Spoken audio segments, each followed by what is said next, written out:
The Shadow of Yidhra is probably the most gameplay-first title in this lineup, and that's a big part of why people still talk about it. A lot of spicy games use gameplay as a loose frame around the adult content. The Shadow of Yidhra feels different because the core structure is clearly inspired by survival horror and action-adventure design. You're exploring a dangerous city, managing resources, fighting infected creatures, searching for items, unlocking routes, and trying to survive long enough to understand what happened. That foundation gives the game a stronger backbone than many players expect. The setup is immediately familiar if you like older horror games. A mysterious outbreak has overrun the city.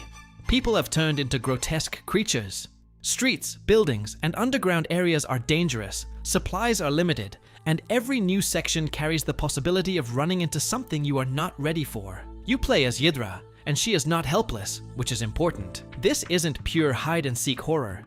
She can fight, she can move, she can use melee and ranged weapons, but she is also not invincible, and that balance is where the tension comes from. The game works best when you feel capable but pressured. You might have enough ammo for the next encounter. Maybe.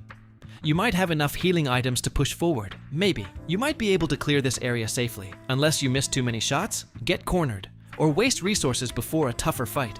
That kind of uncertainty is classic survival horror, and the Shadow of Yidhra understands the appeal.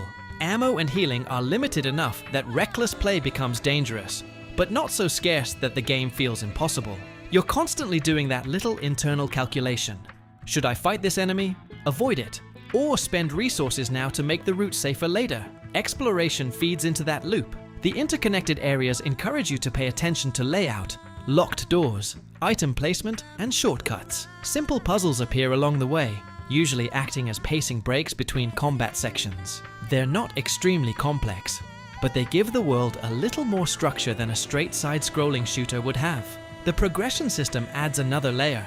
Upgrades help Yidhra survive longer, hit harder, or handle encounters more efficiently. That gradual improvement gives the game a light RPG flavor without overwhelming the survival structure. You feel stronger as the game continues, but never so strong that the atmosphere disappears. Combat itself is solid, especially by adult indie standards. Movement, aiming, enemy spacing, and resource timing all matter. There are moments where the game feels tense because you're trying to line up shots while something unpleasant is closing in from the side. There are also moments where melee becomes the backup plan because you don't want to waste ammo. That decision-making is what makes the gameplay loop work. It's not only about defeating enemies, it's about defeating them efficiently. Visually, the pixel art is one of the standout elements.